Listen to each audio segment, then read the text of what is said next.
கர்த்தர் அதிசயங்களை செய்கிறார் ஊழியங்கள் வழங்கும் தேவ ஆலோசனை. இந்த நாளிலும் தேவ ஆலோசனைக்காக உங்களை வரவேற்கிறேன். ஆண்டவர் நல்லவர். நம்முடைய ஆண்டவர் ஆலோசனை கர்த்தர். நாம் நடக்க வேண்டிய வழியை நமக்கு காண்பிக்கிறவர். நாம் செய்ய வேண்டிய காரியங்களை நமக்கு சொல்லிக் கொடுக்கிறவர். இந்த நாளிலும் தேவ ஆலோசனைக்காக இன்றைக்கு நாம் தெரிந்து கொண்டிருக்கிற வேத வசனம் மத்தேயு சுவிசேஷம் 9வது அதிகாரம் 36வது வசனம். அவர் திரளான ஜனங்களை கண்ட பொழுது அவர்கள் மேய்ப்பனில்லாத ஆடுகளைப் போல் தோய்ந்து போனவர்களும் சிதறப்பட்டவருமாய் இருந்தபடியினால் அவர்கள் மேல் மனதுருகி. இன்றைய தேவ ஆலோசனையின் தலைப்பு மேய்ப்பன் இல்லாத ஆடுகளா? மேய்ப்பன் இல்லாத ஆடுகளா? ஆண்டவராகிய இயேசு கிறிஸ்து இந்த பூமியிலே 3.5 வருடங்கள் ஊழியத்தை நிறைவேற்றுகிறார். அந்த 3.5 வருட ஊழியத்திலும் அவர் பேசின ஒவ்வொரு வார்த்தையிலும் பயங்கரமான அர்த்தங்கள் இருப்பதை அவர் பேசின வார்த்தைகளை தியானிக்கும் பொழுது நாம் அறிந்து கொள்ள முடியும். இந்த இடத்திலும் ஆண்டவர் இந்த வசனத்திலே சொல்லும்போது ஜனங்களை பார்க்கிறார். அவர் கண்களுக்கு முன்பாக பூமியில் இருக்கிற ஜனங்கள் அவர் கண்களுக்கு தெரிகிறது. அதை அவர் உற்று கவனிக்கும் பொழுது அவங்களுக்கு இருக்கிற பிரச்சனைகளையும் போராட்டங்களையும் நெருக்கங்களையும் இழப்புகளையும் கஷ்டங்களையும் சாப்பாடுக்கு இல்லாத நிலைகளையும் வியாதிகளையும் பிசாசின் போராட்டத்தையும் பார்க்கும்போது ஒரு காரியத்தை சொல்றார். மேய்ப்பன் இல்லாத ஆடுகளைப் போல இவங்க இருக்கிறாங்க அப்படின்னு சொல்றார். மேய்ப்பன் இல்லாத ஆடுகளைப் போல எப்படி இருந்தாங்களாம்? தொய்ந்து போனவர்களும் சிதறப்பட்டவர்களுமாய் இருக்கிறார்கள் என்று அவர் பார்த்து மனதுருகினார். அப்போ மேய்ப்பன் இல்லாத ஆடுகள் சரியாய் ஆடுகளை மேய்க்கிறதுக்கு மேய்ப்பன் இல்லைன்னா, நல்ல மேய்க்கிறவன் கையில் ஆடுகள் இல்லைன்னா, நல்ல மேய்க்கிறவர்கள் அவர்கள் வைத்திருக்கிற மந்தைக்குள் ஆடுகள் இருக்கலைன்னா அந்த ஆடுகள் தொய்ந்து போகுது. ஒன்றும் இல்லாமல் அவங்க அந்த ஆடுகள் போகுது. அதுக்கு சரியான உணவு கிடைப்பதில்லை. அது இளைத்து போகும், மெலிந்து போகும். இனி ஒன்று சொல்றாரு, சரியான மேய்ப்பன் இல்லைன்னா, மேய்ப்பன் இருந்தாலும் அந்த மேய்ப்பனுடைய மந்தைக்குள் அந்த ஆடுகள் இருக்கலைன்னா அந்த ஆடுகள் சிதறி போயிடும்.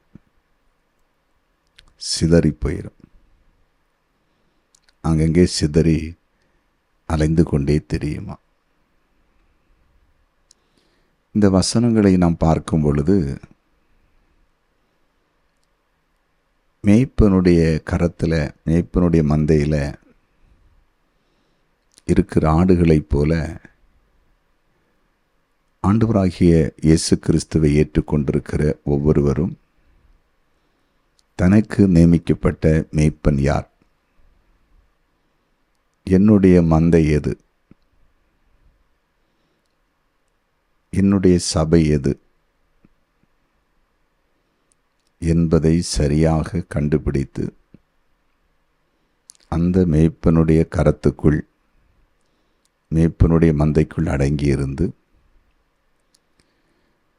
மேய்ப்பன் கொடுக்கிற ஆலோசனைகளை சரியாய் கேட்டு நடந்தால் ஆடுகளாகிய விசுவாசிகள் தொய்ந்து போக மாட்டாங்க, சிதறி போக மாட்டாங்க. இன்றைக்கு இந்த பூமியில் நாம் சில காரியத்தை கவனிக்க வேண்டும். சபைகள், குறிப்பாக தேவனுடைய பிள்ளைகள், விசுவாசிகள் சில காரியத்தை கவனிக்கணும். ஒன்று, நான் மேய்ப்பன் அழைப்பை பெற்ற, மேய்ப்பனுடைய அபிஷேகம் பெற்ற ஒரு மேய்ப்பனுக்கு கீழாக நான் இருக்கிறேனா? அந்த மந்தைக்குள் நான் இருக்கிறேனா என்பதை தெளிவுபடுத்தணும், உறுதிப்படுத்தணும். அப்போதான் நமக்கு சரியான போஷாக்கு கிடைக்கும், சரியான வார்த்தை கிடைக்கும், சரியான பாதுகாப்பு கிடைக்கும், சரியான கிருபை கிடைக்கும், சரியான ஆசீர்வாதங்கள் கிடைக்கும். பாருங்க, பைபிளில் நீதிமொழிகள் 27வது அதிகாரத்தில் 23வது வசனத்தை வாசிக்கும்போது, நீதிமொழிகள் 27 அதன் 23வது வசனத்தை வாசிக்கும் பொழுது, உன் ஆடுகளின் நிலையை நன்றாய் அறிந்து கொள், உன் மந்தைகளின் மேல் கவனமாய் இரு அப்படின்னு நீதிமொழிகள் 27வது அதிகாரத்தில் 23வது வசனத்தில் எழுதப்பட்டிருக்கிறது. உன் ஆடுகளின் நிலைமையை நன்றாக அறிந்து கொள், உன் மந்தைகளின் மேல் கவனமாயிரு. அப்படின்னா ஒரு மேய்ப்பன் தனக்கு கொடுக்கப்பட்ட ஆடுகளாகிய அந்த விசுவாசிகளை நன்றாய் அறிந்திருப்பார். அந்த விசுவாசிகள் மேல் கவனமாயிருப்பார். ஆடுகளை குறித்து நன்றாக அறிந்திருக்கிற மேய்ப்பன் அந்த ஆடுகளை எப்படி நடத்த வேண்டும் என்ற விதத்திலே நடத்துவார். சில பாருங்க, உதாரணமாக மேய்ப்பர்கள் ஆடுகளை மேய்க்கிற, இந்த உலகத்திலே ஆடுகளை மேய்க்கிற மேய்ப்பர்களை பார்க்கும்போது நூற்றுக்கணக்கான ஆடுகளை வச்சுருப்பாங்க. அவங்களுக்கு அந்த ஆடுகளை குறித்து நல்லா தெரியும். எல்லா ஆடும் ஒன்று மாதிரி இருக்காது. சில ஆடுகள் மந்தைக்குள்ளே சில குழப்பங்களை கொண்டு வரும், கலாட்டா பண்ணும், இனி ஒரு ஆடை இடித்து தள்ளும், ஒழுங்க மேயாது, மந்தை சின்னத்தில் வெளியே போகும். அதை ரொம்ப கவனமாக நடத்துவார் அவர். அதை கொஞ்சம் தனியாக கேர் பண்ணுவார். அதே போல் மந்தைகள் மேலே கவனமாக இருப்பார் மேய்ப்பன். அது எங்கேயாவது போயிடக்கூடாது. அதாவது அது சிங்கத்தின் கையிலையோ மற்ற பொல்லாத மிருகங்கள் கையிலையோ மாட்டிடக்கூடாது, அழிந்திடக்கூடாதுன்னு சொல்லி ரொம்ப கவனமாக பாதுகாப்பார். அப்போ மேய்ப்பன் அபிஷேகம் பெற்ற, மேய்ப்பனுடைய அழைப்பு பெற்ற ஒரு மேய்ப்பருக்கு கீழாக, ஒரு தேவ மனிதருக்கு கீழாக, ஒரு சபைக்கு கீழாக, அவர்கள் நடத்துகிற ஒரு சபைக்கு கீழாக நாம் அடங்கி இருக்கும் பொழுது நமக்கு சரியான ஆலோசனைகளும் சரியான பராமரிப்பும் நமக்கு நிச்சயமாக கிடைக்கும். நிச்சயமாக கிடைக்கும். இன்றைக்கு சிலர் மேய்ப்பன் அழைப்பு அபிஷேகம் இல்லாத இடத்துல இருக்கிறதையும் பார்க்க முடியும். சிலர் மேய்ப்பனுடைய அழைப்பு அபிஷேகம் இருக்கிற ஊழியக்காரிடத்தில் அடங்கி இருக்காமல் அலைந்து திரிகிறதையும் பார்க்க முடியும். அது பிரச்சனைக்குரியதாக மாறுது. அது ஆசீர்வாத குறைவை கொண்டு வருது. பாருங்க, எசேக்கியேல் தீர்க்க தரிசன புஸ்தகம் 34வது அதிகாரம் 23வது வசனத்தை வாசிக்கும்போது, அவர்களை மேய்க்கும்படி என் தாசனாகிய தாவீதென்னும் ஒரே மேய்ப்பனை நான் அவர்கள் மேல் விசாரிப்பாயிருக்க ஏற்படுத்துவேன். இவர் அவர்களை மேய்த்து இவரே அவர்களுக்கு மேய்ப்பனாய் இருப்பார். இங்கே ஆண்டு சொல்றாரு, தாவீது என்னும் ஒரே மேய்ப்பனை நான் அவர்கள் மேல் விசாரிப்பாயிருக்க ஏற்படுத்துவேன். தாவீது அந்த மேய்ப்பன் கிருபையை பெற்றிருந்தார், அழைப்பை பெற்றிருந்தார், அபிஷேகத்தை பெற்றிருந்தார். அதனால் அவர் ஆடுகளை விசாரிக்கிறவராயிருந்ததாய் பைபிள் சொல்லுகிறது. மேய்ப்பனுடைய அழைப்பு அபிஷேகம் இருக்கிற தேவ மனிதர்கள், தேவ ஊழியர்கள், சபை தலைவர்கள், சபை பாஸ்டர்ஸ் ஜனங்களை சரியாய் விசாரித்து கண்டிப்பாக நடத்துவாங்க. சங்கீதம் 23வது சங்கீதத்தில் 1 முதல் 4வது வசனம் வரையில் வாசிக்கும் பொழுது, கர்த்தரின் மேய்ப்பராய் இருக்கிறார், நான் தாழ்ச்சி அடையேன். அவர் என்னை புல்லுள்ள இடங்களில் மேய்த்து அமர்ந்த தண்ணீர்கள் அண்டையில் என்னை கொண்டு போய் விடுகிறார்.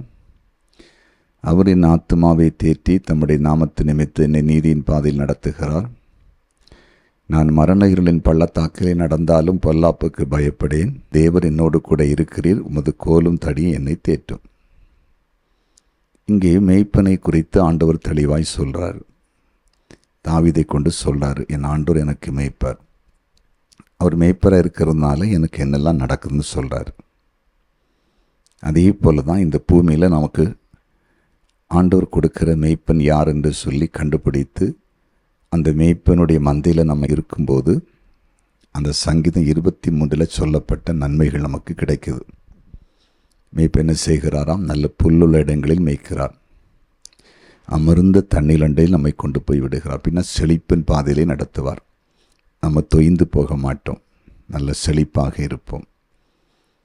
அது மட்டுமில்லை, நீதியின் பாதையிலே நடத்துவார். மேய்ப்பன் ஆடுகளை அநீதியாய் நடத்த மாட்டார், அநீதியின் பாதையில் நடத்த மாட்டார், தவறான பாதை நடத்த மாட்டார். இனி ஒருவனுடைய தோட்டத்தை அழிக்கிறதுக்கு நடத்த மாட்டார். அதே போல் ஒரு மேய்ப்பன் தன்னுடைய ஆடுகளை மரண இருள் வந்தாலும் அதற்கு காப்பாற்றுவார். அதான் சங்கீதக்காரன் சொல்லுகிறான், கர்த்தரின் மேய்ப்பராக இருக்கிறதுனால நான் மரண இருளின் பள்ளத்தாக்கில் நடந்தாலும் பொல்லாப்புக்கு பயப்படேன். காரணம், ஆண்டவர் என்னோடு மேய்ப்பராக இருக்கனால என்னை அவர் காப்பாற்றுவார். அவருடைய கோலும் தடி என்னை தேற்றும், காப்பாற்றும். இன்றைக்கு ஆண்டவர் உங்களோடு கூட பேசி கொண்டிருக்கிறார். ஆண்டவராகிய இயேசு கிறிஸ்துவை ஏற்றுக்கொண்டிருக்கிற உங்களோடு கர்த்தர் பேசுகிறார். நீங்கள் ஒரு மந்தையில் இருக்கிறீர்களா? நீங்கள் ஒரு மந்தையில் இருக்கிறீர்களா? ஒரு மேய்ப்பனிடத்தில் இருக்கிறீர்களா? மேய்ப்பனுடைய குரலை கேட்கிறீர்களா? உங்கள் மேய்ப்பன் சபையில் பேசும்போது அந்த வார்த்தைக்கு செவிசாய்க்கிறீர்களா? அல்லது எதிர்த்து நிற்கிறீர்களா? அல்லது தன்னிச்சையாகவே செயல்பட்டு கொண்டிருக்கிறீர்களா? எங்களுக்கு யாரும் தேவையில்லை, நாங்களே எங்களுக்கு மேய்ப்பன், நாங்கள் தான் ஆடுகளும், நாங்கள் தான் மேய்ப்பனும், எங்களுக்கு எல்லாம் தெரியும், நாங்கள் தனிக்காட்டு ராஜா அப்படின்னு வாழ்ந்துட்டு இருக்கிறீங்களா? யோசித்து பாருங்க. கண்டிப்பாக நமக்கு மேய்ப்பன் வேணும், சரியா? அது ஆசீர்வாதத்தை கொண்டு வரும். நீங்கள் அந்த மேய்ப்பன் ஸ்தானத்தில் யாரையாவது நீங்கள் இன்னும் ஏற்றுக்கொள்ளாமல், மேய்ப்பன் ஸ்தானத்தில் மந்தையாகிய சபைக்குள்ளே நீங்கள் இன்னும் சரியாக இருக்காமல் ஏனோ தானோன்னு போயிட்டு இருந்தீங்கன்னா இன்றைக்கி ஒரு தீர்மானம் எடுங்க. தேவ சமூகத்தில் அமர்ந்துருங்க. ஆண்டவரே, எனக்கு நியமிக்கப்பட்ட மேய்ப்பன் யார்? எனக்கு நியமிக்கப்பட்ட மந்தையாகிய சபை எது என்பதை எனக்கு காண்பியும் என்று தெளிவாய் ஆண்டவரிடத்திலே கேட்டு அவர் உங்களோடு கூட பேசி வழி நடத்தும் போது அதுக்கு கீழ்ப்படிந்து மேய்ப்பனிடத்தில் போய் சேருங்கள், மந்தை இடத்தில் போய் சேருங்கள். கர்த்தர் உங்களை அழகாய் நடத்துவார், ஆச்சரியமாய் நடத்துவார். நீங்கள் தொய்ந்தும் போக மாட்டீங்க, சிதறியும் போக மாட்டீங்க. உங்கள் தனிப்பட்ட வாழ்க்கை, ஆவிக்குரிய வாழ்க்கை எல்லாமே மேன்மையாக இருக்கும். இந்த பூமியில் நீங்கள் அநேகருக்கு சாட்சியாக இருப்பீங்க. ஒப்பு கொடுப்போமா? ஆண்டவரிடத்தில் நம்மை அர்ப்பணிப்போமா? ஆமாம் ஆண்டவரே, நான் ஒரு மேய்ப்பனுக்கு கீழாக இருப்பேன், நான் ஒரு மந்தையில் இருப்பேன், மேய்ப்பனுடைய மந்தையில் இருப்பேன், மேய்ப்பனுடைய குரலை கேட்பேன், மேய்ப்பனுடைய சத்தத்துக்கு கீழ்ப்படிவேன் என்று அர்ப்பணிப்போமா? கண்களை மூடுவோமா? ஜெபிப்போமா? ஜெபிக்கலாம். ஆண்டவரே, நீர் பேசின வார்த்தைகளுக்காய் ஸ்தோத்திரம். மந்தையில் சேரா ஆடுகளாய் உம்முடைய பிள்ளைகள் யாராவது இருப்பாங்கன்னா, மந்தையாகிய சபையிலே உம்மை ஆராதிக்க உம்முடைய பிள்ளைகள் இணையட்டும். மேய்ப்பன் யார் என்பதை தெளிவாய் கண்டுபிடித்து மந்தையில் இணையட்டும். மேய்ப்பனுடைய குரலை கேட்கட்டும். உம்முடைய பிள்ளைகள் தொய்ந்து போன அனுபவத்தில் இருந்தால், உன்னை இல்லாத நிலையில் இருந்தால் அதை மாற்றி செழிப்பாக்கும். சிதறப்பட்ட அனுபவத்தில் இருந்தால் இனி சிதறி அங்கங்கே போகாமல் அலைந்து தெரியாமல் உம்முடைய பிள்ளைகளை கிருபையினால் வழி நடத்தும். உம்முடைய பராமரிப்புக்குள், கட்டுப்பாட்டுக்குள், கண்காணிப்புக்குள் வைத்து நடத்தும். இன்று முதல் ஒவ்வொருவரும் ஆஸ்வதிக்கப்படட்டும், மேன்மை அடையட்டும். நீர் ஜெபத்தை கேட்டீர், நன்றி. இயேசுவின் நாமத்தில் பிதாவே, ஆமேன், ஆமேன், ஆமேன்.